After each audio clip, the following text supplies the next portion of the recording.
This is BBC Radio 5 Live. 1 o'clock on AM and FM around the UK as we're joined by the BBC's local radio stations. This is BBC Radio 5 Live on digital and around the world online. I'm Rod Sharp. Well, some of rock's most memorable concerts have been staged by Amnesty International. And to mark the 25th anniversary of the Human Rights Tour of 1988, more than 12 hours of video have been released, including footage that's never been seen before. The Epic Collection, he says it's an epic collection, who am I to differ from that, has been produced by none other than our old friend Martin Lewis, who is with Peter Bowes in Los Angeles. Hello, Peter. Hello, Rod, and hello, Martin. Hello to both of you. Hello, Great to Martin. see you again. Let me introduce Martin properly. Martin is an old friend, as you say, Rod, a raconteur, a humorist, a television producer, I think most notably in co-creating, producing The Secret Policeman's Ball, a series of benefit concerts for Amnesty International. Martin, you've worked with, and it reads like a who's who of rock music and of comedy as well, from Monty Python to Bruce Springsteen, Sting. We'll hear from them both in a moment. And this latest project, releasing the human rights concerts on DVD, it does sound like an epic performance, just pulling all this material together. And I'm looking forward to hearing about it. But first, as a long-time collaborator and close friend of the guys from Monty Python, I've got to ask you about this, because in the Sun newspaper today there is a report that all of the surviving members of Monty Python are to appear again and actually perform together. This is some 30 years after they last worked together. John Cleese, Terry Gilliam, Terry Jones, Eric Idle and Michael Palin have all agreed, according to the newspaper, to a reunion. What do you know? Well, firstly, I hate to ruin the reputation of The Sun as being the least trustworthy newspaper in the world, but I'm afraid The Sun may have got it right for once. I did speak on the phone to Eric last week, and he rather hinted that something special was coming up. I myself am a little disappointed. I've been friends with these guys and worked with them since back in 1976, and the thing that has been giving me the most joy over the last 10 or 15 years is the way that the individual members bitch about each other. They're always making snarky remarks, and I fear that this sort of new comedy, this kumbaya moment, may destroy all that. The only saving grace is that they will be back at each other's throats within a few minutes of rehearsals, so it might be back to situation normal again. But what did Eric Idle say to you? Well, I'm going to respect his confidence, sure. But he did indicate, he said, Martin, we'll have to speak later because I'm going over to London. There'll be a press conference next week, and I think you know what's coming. And I do keep in touch with the lads, most of them, and I did rather sense that there was something brewing. But this is, a lot of people have speculated about this. This is very significant, isn't it? Well, this is frankly the most exciting reunion since the Honeycombs. Only you and Rod will understand that reference. We're all old folks here. Look, the Pythons, famously, rather like the reaction when John Lennon died, George said there'll be no Beatles reunion until John comes back. And the Pythons said the same thing after Graham's death. And I organised a 25th anniversary of Monty Python here in Los Angeles in 1994. And we had a wonderful time. And everyone kept asking Terry Jones and Terry Gilliam and Eric, will you ever reunite? And they kept saying the same answer. However, there is clearly a yearning. There's always been a yearning for them to come together. And maybe they found a way to do it, because they nearly did it a few years ago, and then they had one of their little spats. It'll be a great moment for us. But, we shouldn't expect too much. I mean, they are, you can't recreate magic, and you can have a wonderful time and celebrate what was terrific and then leave, I think. And in fact, you were involved in the 30th anniversary as well, and you staged something rather special for that, didn't you? That's true, yes. For the 30th anniversary, the BBC put on a wonderful evening, BBC Two put on a wonderful evening celebrating Monty Python, and they asked me to get involved, and my contribution was, I thought, let's go to the people, because the Pythons are going to reunite and do a sketch, let's go to people who were inspired by Monty Python. And I was friendly with the chaps from South Park, Matt and Trey, and I approached them and I said, could we do something together? And they came up with a wonderful skit. They did South Park's tribute to Monty Python, which was the Dead Friend sketch. Of course, there was a friend that was not resting, he was pining for the fuels. And so we had a little fun with that. You know what, Martin, I know you're going to be biased, but what would you imagine this reunion would be like, and where would you imagine it would take place? Well, first of all, it should take place in Terry Jones' living room, which is where most of Monty Python congregated in 1969 when they first came together. I get this sense they're most likely to perform in major centres if they go on the road. The original plan a few years ago had been to go to London, play London, New York, Los Angeles, and of course Vegas. Where else? I mean, who knows? There is also, of course, the possibility that they will just do one grand event and videotape it and let it be disseminated, maybe a big internet event. I can't imagine that they're going to want to go on the road for a protracted period of time. I think they're more likely to do a few key performances, rather like the Rolling Stones did their 50th anniversary. I think a few key performances and then let us savour it via digital media. Yeah, I'm just looking at the Sun, which of course usefully puts all their ages down here. John Cleese is 74. Yes, he is. John is 74, but he can play 73. Oh, good. Oh, well, that's fine. So we have nothing to worry about at all. I can't see how we're actually going to wait 3 days now for this news conference. That's the only thing that fascinates me. I mean, how do you keep this going? I'm sure they'll come up with something, and doubtlessly the Sun will enlighten us all tomorrow. I was curious, Martin, if you were writing their new material, any thoughts come to mind? Well, I'm very happy to say that since the Pythons are the most talented humorists going, I wouldn't even dream of doing that. Last year, of course, I did get to work with Michael Palin. We wrote a little skit that was a Monty Python-esque skit that featured Robert De Niro. But they are the most talented writers. They are the funniest people. Even the emails, the phone conversations. I was in London a few months ago and got together for dinner with Mike Palin and Terry Jones at Terry's house, and I was just in stitches the whole time. I mean, this is just their dinner conversation that is just delightful. So they'll never fail to amuse us. Well, we're talking of that thing you did last year. I mean, I suppose, should talk about some of these Amnesty concerts. What's the story, Peter? Well, this, and Martin will give us the detail, but Martin, we referred to this as something of an epic performance by you, just pulling together all of this material, actually restoring some of the original footage, and footage that, yes, some of it has been seen on television, but not all of it has been seen publicly. I mean, just explain the background, first of all. In a nutshell, because it's quite a big story, folks will remember that it was Amnesty International in the 70s and early 80s had all these shows called the Secret Policeman's Ball, and they were primarily comedy shows with the Monty Pythons and Peter Cook and Dudley Moore and so on.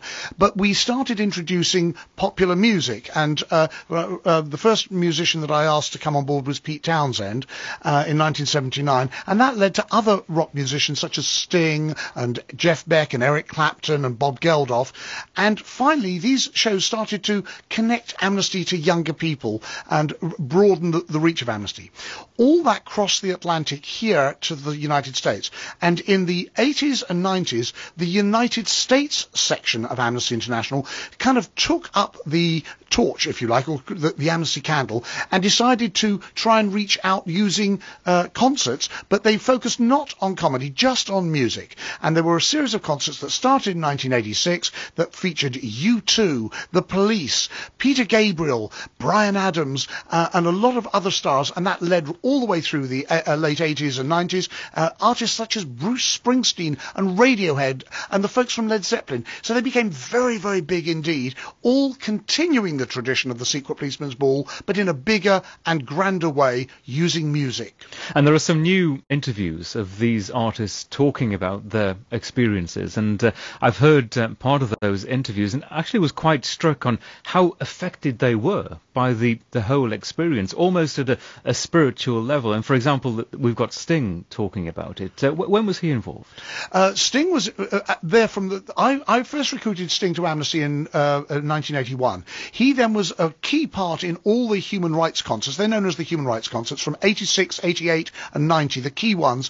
And he went on the road. And one of the things was there was a great comedy amongst the artists, because normally by the 80s artists were performing on their own, maybe with one support act. Suddenly artists were performing en masse, travelling en masse. And Sting reflects on that. Yeah, let's have a listen to what he says, just briefly. One of the greatest things about the whole Amnesty experience with these bands playing together, that normally a band or an act travels the world in this little pod of people. Your accountant, your manager, your bass player, your backing vocalist, your drummer. And that little pod rarely sees other little pods flying around the world, even though you're doing the same thing.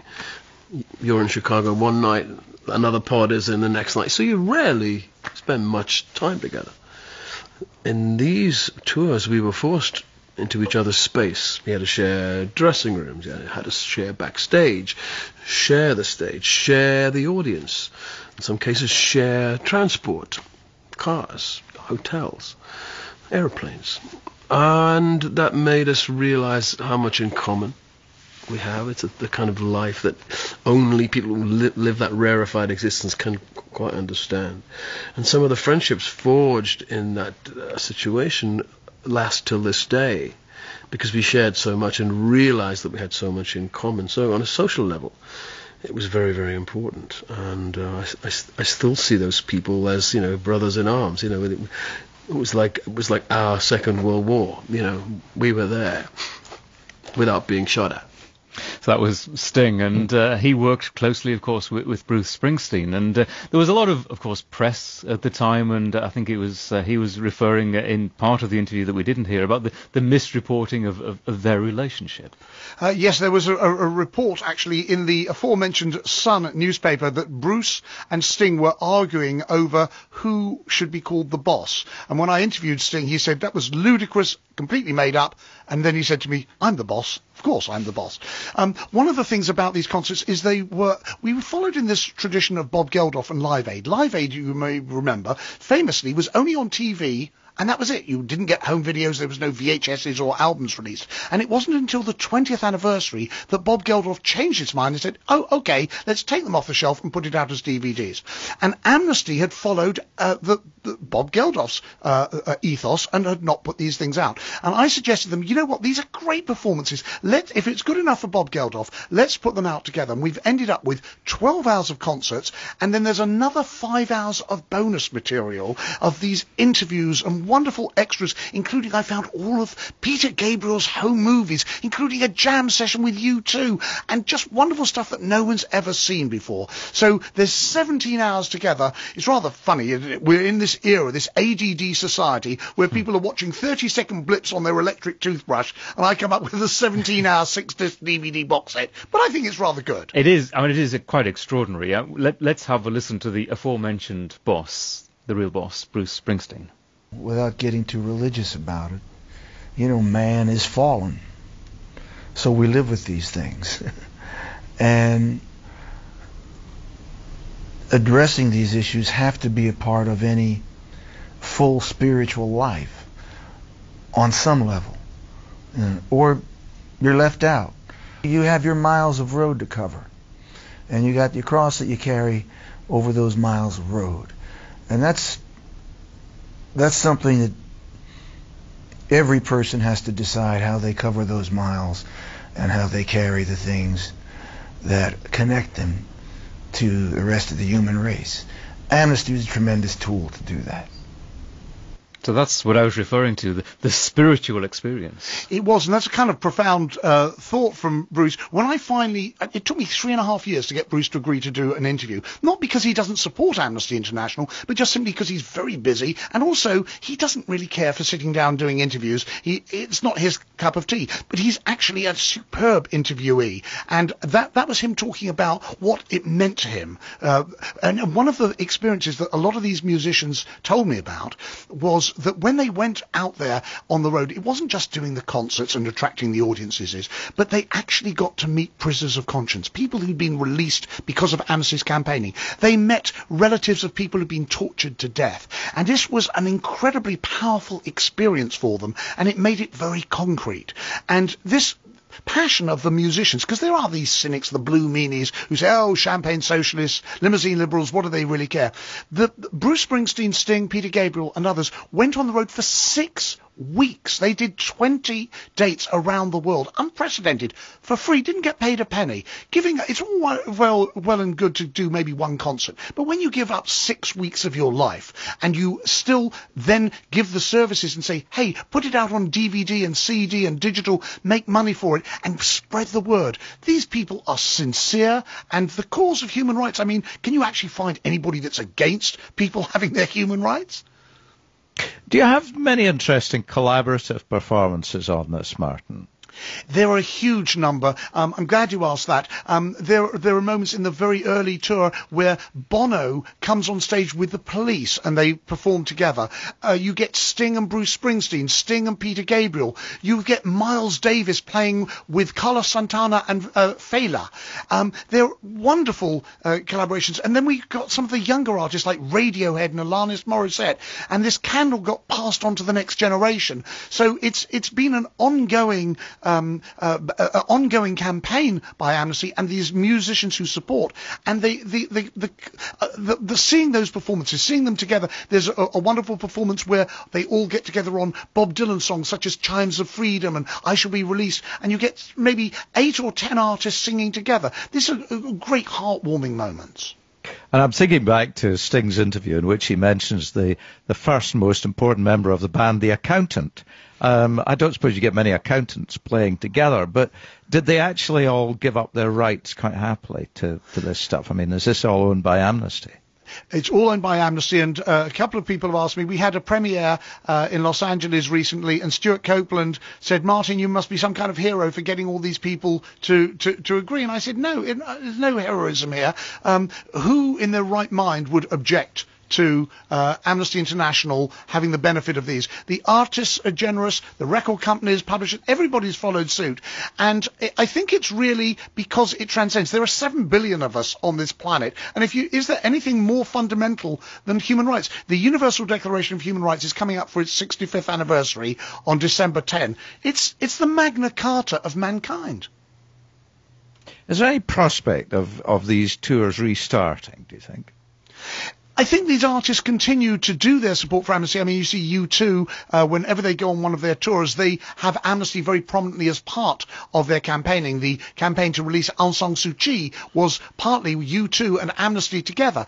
But I think music has moved on from those days, those artists, and they've passed the candle on, if you like. In the last few years, Amnesty has done these other ways of outreaching. They did a big album of Bob Dylan compositions featuring U2 and Aerosmith and all sorts of artists, and then an album of Bob Dylan compositions with Adele and with Seal and Sting and Elvis Costello and lots of younger artists too. So I think that maybe music change. The music community still supports Amnesty, but I think the days of those big concerts may be receding, and it's time for something fresh to carry this message forward. Has it changed because in part of the world that we live in, the social media world that we live in, the way that people get messages out, the way that musicians come together? I mean, I'm wondering, could it actually happen today? It could happen, but in a different way. Actually, there's something very quaint. When I asked Bono to do a little interview, one of the things, and asked him what he liked about Amnesty, he said, I like the notion that you can write a postcard and it can change things. And I thought to myself after Bono had said that, I said, gee, do kids even know what a postcard is? Because, of course, Amnesty still uses those postcards, but it also uses digital media. Yeah. Now, we put together a website, humanrightsconcerts.com, where we explain the background and the passion of these musicians and link everybody to Amnesty International. So I urge people to go to humanrightsconcerts.com so they can find out more about the concerts and why the artists were so passionate. I'm thinking back on this Monty Python reunion. You know, I mean, was there a sort of a John and Paul in the whole Monty Python setup? I mean, are we going to see some great reconciliation with John Cleese throwing his arms around Terry Gilliam or something like that? I'm much more looking forward to them throwing their hands around each other's necks and starting to wring them. They were brothers, and brothers fight. The great camaraderie is there, the sibling rivalry amongst the Pythons, but they are a joyous bunch. They were the Beatles of comedy, and they're a terrific bunch of guys, and I'm looking forward to the next scrap and all the arguments and hearing about them direct. Martin, we're looking forward to having you back next time. Thank you so much. Thank you to Peter Bowes.